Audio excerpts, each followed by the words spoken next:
Fala galera, estamos de volta aqui para dar continuidade ao VEDA, segunda-feira, dia 19 de abril, e hoje eu quero revisar um tópico que aparece tanto no edital da Polícia Federal como no edital da Polícia Rodoviária Federal. Princípios básicos aplicáveis ao direito penal. Então nós vamos resolver aqui, ao longo desse bloco, 7 questões com os princípios que são aplicáveis ao direito penal. Como que isso pode aparecer na sua prova? Vamos lá então, vamos resolvendo as questões e aí eu vou tecendo alguns comentários para você recapitular esse tópico que é bem importante, que sempre aparece na hora da prova. Vem aqui comigo então, primeira questão na tela para a gente revisar esse conteúdo. O princípio da legalidade veda o uso da analogia em malam partem e a criação de crimes e penas pelos costumes. E aí, questão certa ou questão errada? Bom, se a gente for examinar o princípio da legalidade, você sabe que ele aparece tanto no texto constitucional, como também ele inaugura o Código Penal. Lá no artigo 1º você encontra que não há crime, nem há pena, sem uma lei anterior definindo o que vem a ser esse crime, qual é a pena aplicável ao caso concreto.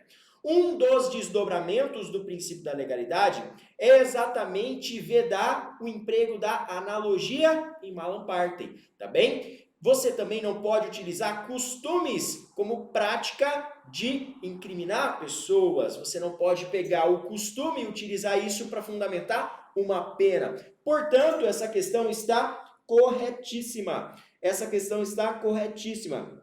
Lembra aqui comigo de algumas questões que tocam ao princípio da legalidade. O princípio da legalidade, de acordo com ele, nós vamos ter uma lei que deve ser escrita. Você deve observar também que essa lei penal deve ser estrita. Você deve observar que a lei penal deve ser certa. A lei penal deve ser anterior. E a lei penal ainda deve ser necessária. Com relação a essa questão aqui, ó, a gente vê que a exigência da lei penal ser estrita toca exatamente a esse ponto, porque nós vedamos a analogia em malam partem e também a gente veda o emprego de costume para criar ou para impor pena. Fácil? Tudo bem? Não se esqueça então dessas situações aqui. Próxima questão na sua tela. Com base nas disposições constitucionais aplicáveis ao direito penal, vamos julgar o item. Dado o princípio da legalidade, o Poder Executivo não pode majorar as penas cominadas aos crimes cometidos contra a administração pública por meio de decreto. Gente, o Poder Executivo pode majorar a pena por meio de decreto? Claro que não pode, tá? Lembra que é princípio da legalidade, eu preciso ter uma lei anterior, uma lei federal. Por isso que alguns autores vão falar que legalidade observa a reserva legal. Alguns chamam de princípio da reserva legal. Porque se você pegar o termo legalidade, abrange qualquer ato normativo. E decreto, por exemplo, não pode ser utilizado, em hipótese alguma, para trabalhar com o direito penal. Para aumentar a pena, muito menos. Beleza? Então, questão aqui, ó. Questão aqui correta. Porque o Poder Executivo não pode majorar as penas por meio de decreto. Próxima questão. Aí na tela, vamos lá. A legalidade, o princípio da legalidade é parâmetro fixador do conteúdo das normas penais incriminadoras, ou seja, os tipos penais de tal natureza somente podem ser criados por meio de lei em sentido estrito. Certíssimo, é exatamente isso. Por isso que eu acabei de falar para você, ó.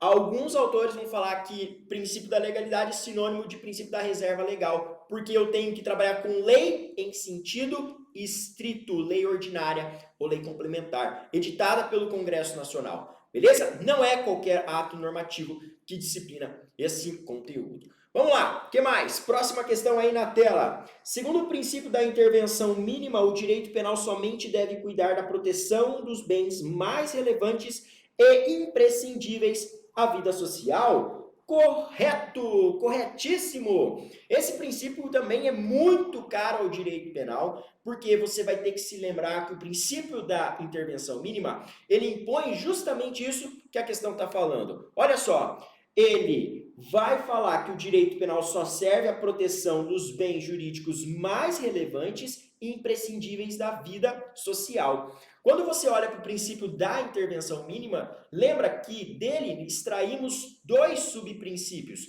o princípio da fragmentariedade e o princípio da subsidiariedade. Fragmentário é que o direito penal não se preocupa com qualquer coisa, ele só se preocupa com ataques intoleráveis, ataques insuportáveis, ataques relevantes a bens jurídicos. E por que o direito penal é subsidiário? A subsidiariedade traduz a ideia de que o direito penal só pode atuar diante do fracasso dos demais ramos do direito. Daí aquela ideia do direito penal como última ratio, última instância.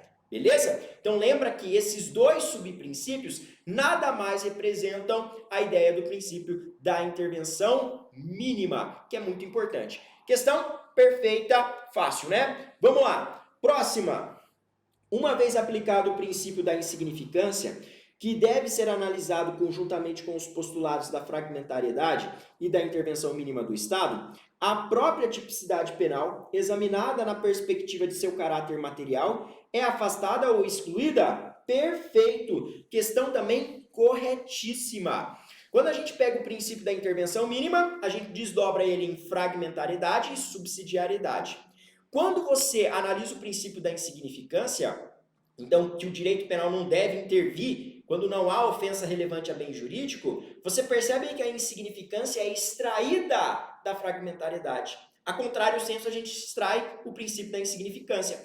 E aí, você que já estuda, já viu aqui os vídeos anteriores do canal, sabe muito bem que o princípio da insignificância afasta a tipicidade material. Portanto, questão certíssima, questão simples, questão muito boa aí para aparecer na sua prova.